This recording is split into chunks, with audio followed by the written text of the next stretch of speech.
MLA यहाँ क्या कर रही है? आज 28 जनवरी को महिमा रेप एंड मर्डर केस की फाइनल हियरिंग होने जा रही है। जनता महिमा को सपोर्ट करने के लिए अदालत के बाहर प्रोटेस्ट कर रही है। अब देखने वाली बात ये है कि अदालत वीरेंद्र को सजा देती है या फिर उसे इस केस से बाइज्जत बरी करती है, क्योंकि वीरेंद्र बिजनेसमैन प्रसाद कुमार के बेटे हैं।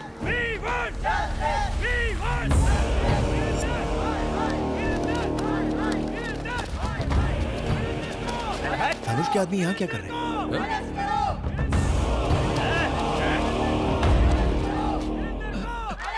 मैडम, हमारे वकील साहब अभी तक नहीं आए। साइलेंस! मूर्ति जी, अब तक लॉयर क्यों नहीं आया? मैंने सुबह से उनको कई फोन किए, लेकिन वो मेरा फोन उठा ही नहीं रहे। उनके घर पे भी ताला लगा है। रिश्तेदारों को भी उनके बारे में कुछ पता नहीं है। समझ में नहीं आ रहा मैडम वो कहाँ चले गए। चाचू, एमएलए तो काफी टेंशन में लग रही है। चलो।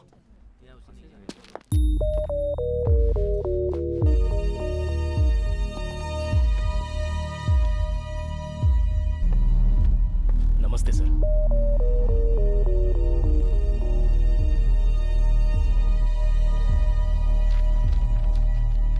हियरिंग का टाइम हो गया है। आपका वकील अब तक क्यों नहीं आया है? पता नहीं साहब। तो आपकी तरफ से एविडेंस कौन पेश करेगा? सारे एविडेंस लॉयर के पास है साहब।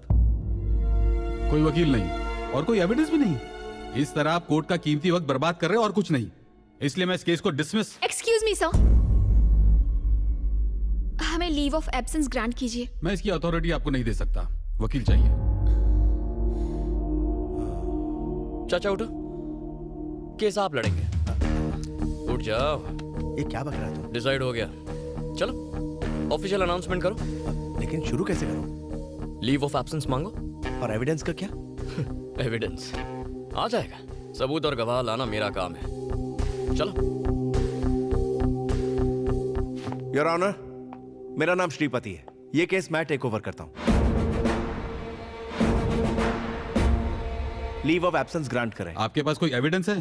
किस बिना पे लड़ेंगे आप? इनको केस लड़ने दो, इनको केस लड़ने दो, इनको केस लड़ने दो। वीरेंद्र को फांसी दो, वीरेंद्र बलात्कारी है, वीरेंद्र को फांसी दो। साइलेंस!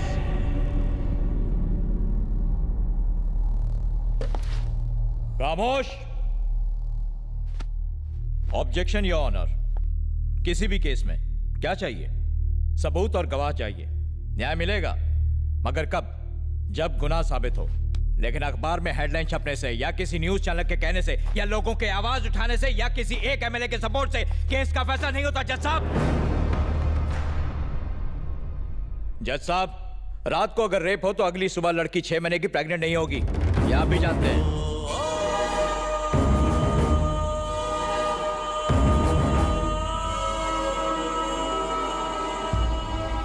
प्रेग्नेंट? यस, आप इसे रेप कह रहे हैं। जिस दिन रेप हुआ शी वॉज 6 months प्रेग्नेंट। ये रही पोस्टमार्टम रिपोर्ट।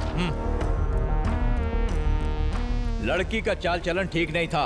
उसे एक नहीं 10 बार होटल के रूम से कांस्टेबल ने गिरफ्तार किया था। आइए सर, ये बात बिल्कुल सच है सर। हमने उसे 10 बार अरेस्ट किया, लेकिन उसने हमसे रिक्वेस्ट की कि हम उसके माँ बाप को ना बताएं, इसलिए एक ही बार कंप्लेंट लिखी। सर नहीं सर, प्लीज ऐसा मत कीजिए सर। मेरी बेटी थी वो, उस पर ऐसे घिनौने इल्जाम मत लगाइए। आपसे भीख मांगता हूँ। बहुत अच्छी थी मेरी बेटी। हम ये केस वापस ले लेंगे। कोर्ट तुम्हारे कहने से नहीं चलता। आपने देखा जज साहब, जब राज खुलने लगा तो मगरमच्छ के आंसू बहाने लगे। इन्हें फंसाने के पीछे इनका एक खास मोटिव था। मेरा क्लाइंट बिजनेसमैन है, युवा पीढ़ी का आइकॉन। पूरी फैमिली ने मिलकर मेरे क्लाइंट को ब्लैकमेल करने का, लूटने का प्लान बनाया। और जब वो झांसे में नहीं आया तो हर सुबह हर शाम रेप केस करने की धमकी दे देकर मेरे क्लाइंट को हैरेस किया।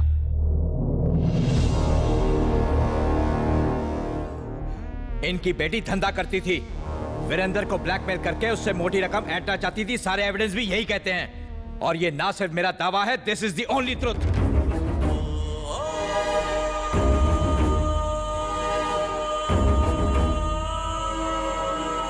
समाज के नाम पर कलंक है ये लड़की। और किसे पता, शायद इसके माँ बाप ने ही इसे इस काम में झोंका हो।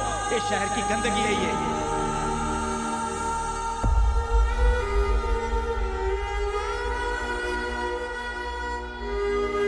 ऐसे लोगों को इस समाज में रहने का कोई हक नहीं है जज साहब।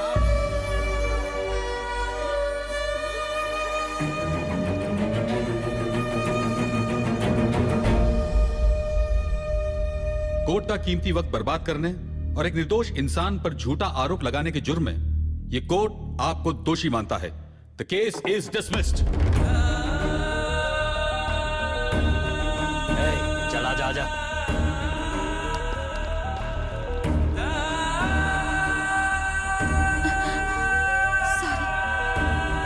सुखी रहो बेटी।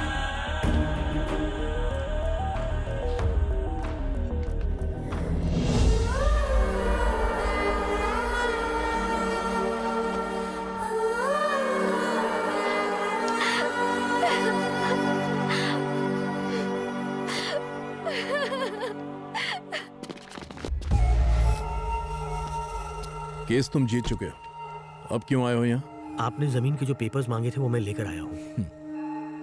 तीर्थो कॉफी ले आओ, आओ मेरे साथ। 300 एकड़ जमीन में से आपने सिर्फ 250 एकड़ जमीन क्यों ली, ये समझ में नहीं आया। बाकी के 50 एकड़ मेरे वॉचमैन के लिए है।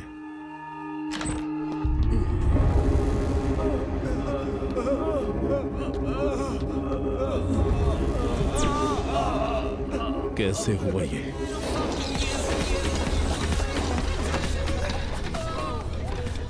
ए यूथ आइकॉन, तुझे रेप करने का लाइसेंस मिल गया? अब जो तेरे जी में है तू कर, बाकी सब मैं संभाल लूंगा। Love you brother, enjoy. Celebrate.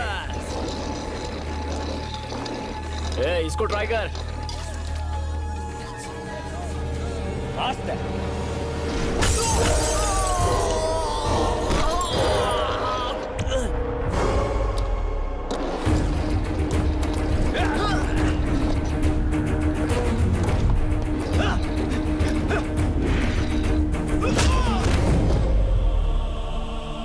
सारे को चीट डालो, कोर्ट को मैं संभाल लूंगा।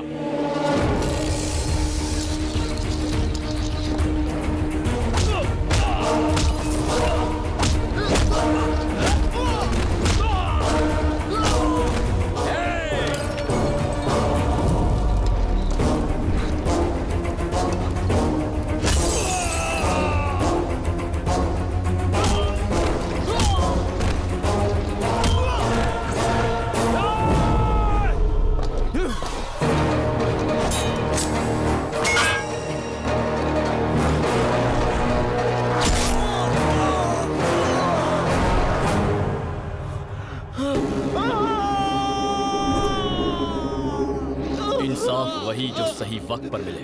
अगर कोर्ट नहीं करेगा तो मैं करूंगा। कौन था? कौन था वो?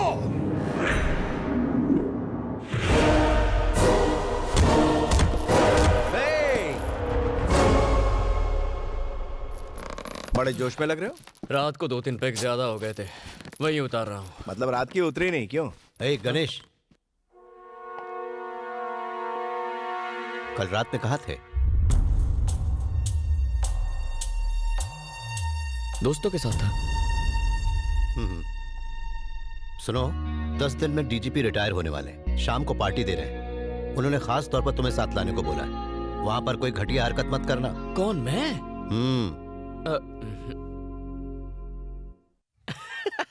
पार्टी के नाम से मन में लड्डू फूट रहा है।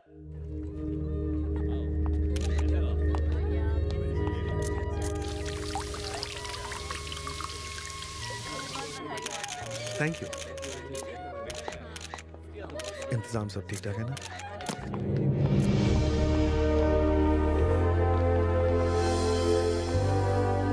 नमस्ते। नमस्ते, कैसे हैं आप? Thank you. Happy retirement. Thank you so much. Hello sir. Thank you. गना कहाँ है? यही है सर। अरे कांग्रेट्स। कैसे हो मेरे शेर? हम अभी आते हैं। ठीक है। आप देख रहे हैं भैया, डीजीपी के काफी करीब है मेरा बेटा गना। कोई बड़ी बात नहीं है, पुलिस और गुंडे हमेशा करीबी होते हैं। तुम्हारे पापा ने बताया आए दिन किसी ना किसी से उलझते रहते हो। सुना है तुमने ही मसूद पहलवान को मारा है। गलत आदमी था, सही किया तुमने। मैं तुम्हारे काम से खुश हुआ। वो पहलवान उसी लायक था। कानून की कुछ लिमिट्स है, लेकिन तुम्हारी नहीं। तुम कुछ भी कर सकते हो, पर एक बात का ध्यान रखना, जो लोग कानून या फिर उसके सिस्टम से जुड़े हुए हैं उनसे पंगा मत लेना। सर, विक्रम धनुष आया।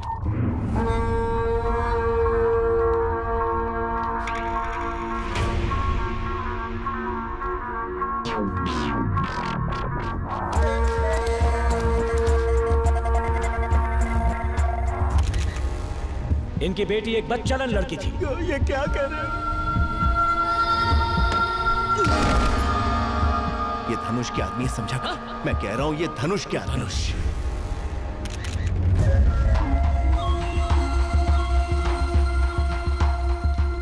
वेलकम बेटा।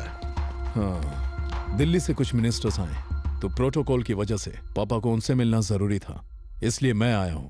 कोई बात नहीं धनुष। हाँ, क्या बोला रे कुत्ते? तेरी हिम्मत कैसे हुई? मेरा नाम लिया? लगता है जॉब के साथ जिंदगी से भी रिटायर होना है। गणेश कहाँ है?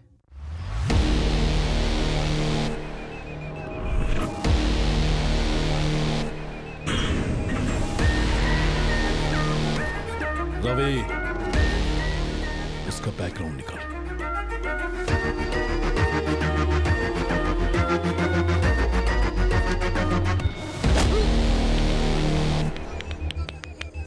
इसे छोड़ दे बेटा, जाने दे। गना, ये धनुष के लोग हैं। गना,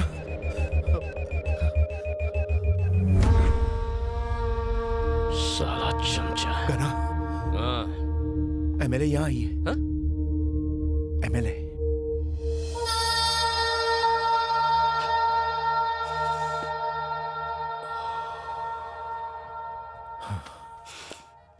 यहीं रुको, मिल के आता हूँ। हाँ हाय। वो हाय। अब एक्सक्यूज मी। जाओ जाओ। यहाँ भी आ गए? ये सेलिब्रिटी पार्टी है। हेलो, मैं भी सेलिब्रिटी से कम नहीं, इनविटेशन से आया हूँ। यहाँ तो दिल ही तीर का निशाना बनने आ गया। क्या मतलब? प्यार का तीर लेके खड़ा था, तुम दिल लेकर घायल होने आ गई। हाँ। वैसे इतनी उदास क्यों लग रही हो? कल जो भी कोर्ट में हुआ उस बात उसके से पैर दुखी काट हूँ। दिए। क्या? पैर काट के अलग कर दिए। वीरेंद्र के पैर तुमने काटे? उसके लिए कानून है, सिस्टम है, क्या कोर्ट है। उखड़ा कानून है? उस लड़की को बचा पाया और उसके बेचारे माँ बाप, उन्हें इंसाफ मिला। तुम्हारी विमेन ऑर्गेनाइजेशंस, उन्होंने क्या किया? चलो उनकी छोड़ो, तुम तो एमएलए हो ना, तुमने क्या कर लिया? खैर छोड़ो, जो सही लगता है वो करता हूँ, जो नहीं लगता वो मर जाऊं तो भी नहीं करता। यही मेरा उसूल है, ऐसे ही जीता हूँ। जीने मरने की परवाह तो मैं वैसे भी नहीं करता। मिलिट्री की ट्रेनिंग ली है, उसूलों का बिल्कुल पक्का हूँ, चाहे जो हो जाए। और वो सच जान गए तो? मार दूंगा। 24 घंटे सीनियर सिटीजन्स के साथ घूमकर बोर नहीं होती? होती तो हूँ, पर करूँ भी तो क्या करूँ? पब चलोगी? तुम पागल हो क्या? वहां जाने के लिए पागल होना जरूरी है? ऐसी बात नहीं है।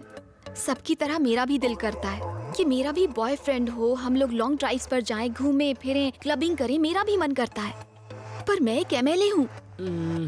तुम्हें कुछ बताता हूँ, कन्विंस हो जाओ तो चलो, वरना आइडिया ड्रॉप करो। कैसा आइडिया? तुम्हारे दादा महान फ्रीडम फाइटर थे। 1922 में ब्रिटिश का जुल्म बढ़ने लगा तो उन्होंने गन उठा ली, सही है ना? शादीशुदा होते हुए भी बच्चे नहीं थे। उन्होंने अपनी पूरी लाइफ ब्रिटिश के खिलाफ लड़ने में लगा दी। 1947 में जब देश को आजादी मिली तो उनके 4 बच्चे थे। मतलब दिन भर लड़ने के बावजूद रात को रोमांस के लिए टाइम निकाल लेते थे। अरे मेरे दादाजी ऐसे नहीं थे। तुम्हारी दादी जिंदा होती तो कन्विंस हो जाती। लाइन पे आ रही है।